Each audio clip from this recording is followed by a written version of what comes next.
Hey guys, today we are discussing empirical formulas and how we find them. So, simply put, the empirical formula for a substance tells us the relative number of atoms of each element in a substance. The molecular formula C6H6, benzene for example, contains 6 carbon atoms and 6 hydrogen atoms. The empirical formula, however, would simply be CH because there's only one carbon atom for every hydrogen atom. This ratio also applies on the molar level. So 1 mole of C6H6 contains 6 moles of carbon atoms and 6 moles of hydrogen atoms. So by converting given information into moles, we can create a whole number ratio that can describe a compound's empirical formula. So take, for example, mercury and chlorine combine to form a compound that we measure as 74% mercury and 26% chlorine. So if we take this as percent of 100 grams, we don't have to do very much work. We can simply say we have 74 grams of mercury and 26 grams of chlorine. So if we convert those to moles, we multiply by the molar mass of each substance. So for mercury, we do 74 grams that we have, and we multiply that by the molar mass, 1 mole per 200.6 grams, and we end up dividing 74 by 200.6 to get 0.369 moles of mercury. If we do the same thing with chlorine, we have 26 divided by 35.5, we get 0.732 moles of chlorine. So if we go back up here, we can divide both of these moles by the smaller amount. This will give us a simple whole number ratio that's easy to work with. So if we divide the amount of chlorine by the amount of mercury, we get about 1.98. So that means that for every 1 mole of mercury, we have about 2 moles, we can round off, of chlorine. So that gives us a 1-to-2 ratio, and we can write that empirical formula as HgCl2. Now, in order to find the molecular formula from the empirical formula, we need to be given the molecular weight.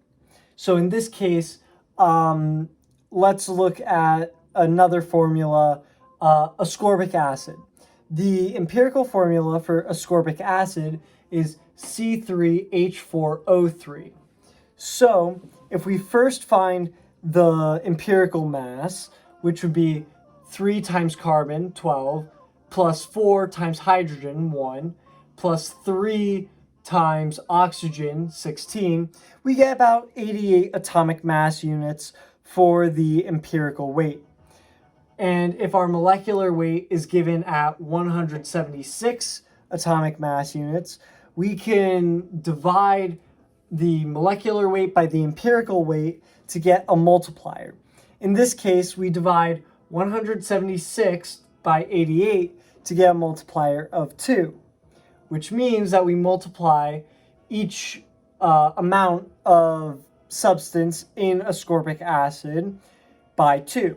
So C3H4O3 becomes C6H8O6 for the final molecular formula. So now let's move on to some practice problems. In your book, you'll see problems 345 and 351. So go ahead, pause the video right around here and try to solve them for yourself. And once you're done, unpause and we'll go over them together. Okay? So going to our problem 3.45, we're going to have 0.013 moles of carbon we're going to have 0.0390 moles of hydrogen, and we're going to have 0.0065 moles of oxygen.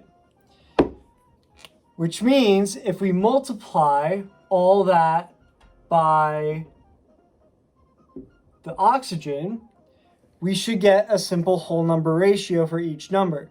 In this case, we get a ratio of 2 to 6 to 1, which simplifies to C2H6O. So for part B, we have to go back by one more step. If we have 11.66 grams of iron and we have 5.01 grams of oxygen, then what we do is multiply that mass that we're given by the molar mass. In the case of iron, that'd be 55.85.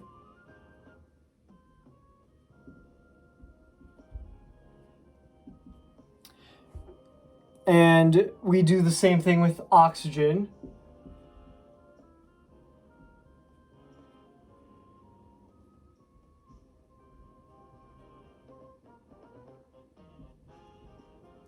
And this is going to give us both of our molar amounts. If we divide whichever one is larger by whichever one is smaller, again, we should get a whole number ratio. In this case, it ends up being 1 to 1.5 for the iron to the oxygen. So if we notice that we've got a fraction, or in this case a decimal, we can multiply it and cancel it out. In this case, we can multiply by 2 to get a 2 to 3 ratio of iron to oxygen, which simplifies to an empirical formula of Fe2O3. For part C, we have to go one step further. This is similar to our mercury chloride problem. So in this case, we're going to have 40% carbon. We're going to have 6.7% hydrogen and 53.3% oxygen. So if we, again, assume that we've got 100 grams, we can simply convert this to be 40 grams of carbon, 6.7 grams of hydrogen, and 53.3 grams of oxygen. So if we do the same thing as we've been doing, we now convert our mass into moles.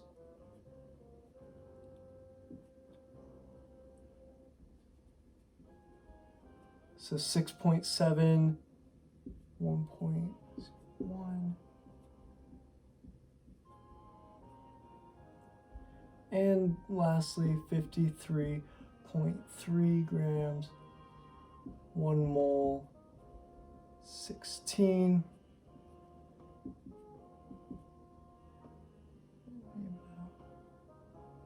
So this gives us, again, our different moles. And if we divide them by the smallest amount of moles, we get a 1 to 2 to 1 ratio of carbon, hydrogen, oxygen, which we can write as CH2O. So now if we go down to problem 3.51, we're given our different variables as the different empirical formulas, and we're given a molar mass. So this is a lot simpler. We take CH2 for part A. That would be approximately 12 plus 2, which would be 14. And if we're given a value of 84 AMU per molecule, then 14 gives us a multiplier of about 6, which means we multiply that original empirical formula by 6, which CH2 now becomes C6H12. If we do the same thing for part B, NH2Cl, if we add all those up, that gives us about 51.5 AMU. If the molecular weight is 51.5 AMU, then we divide to simply get a multiplier of 1. In this case, the empirical formula is the same as the molecular formula. This should be all the stuff that you need to go over. Try it with different formulas, different values given, and at different points in the equation to build up your practice. I really hope this video helped. And as with most things in this chapter, try to focus on how you can find the moles. That's all I have today. Have a nice day.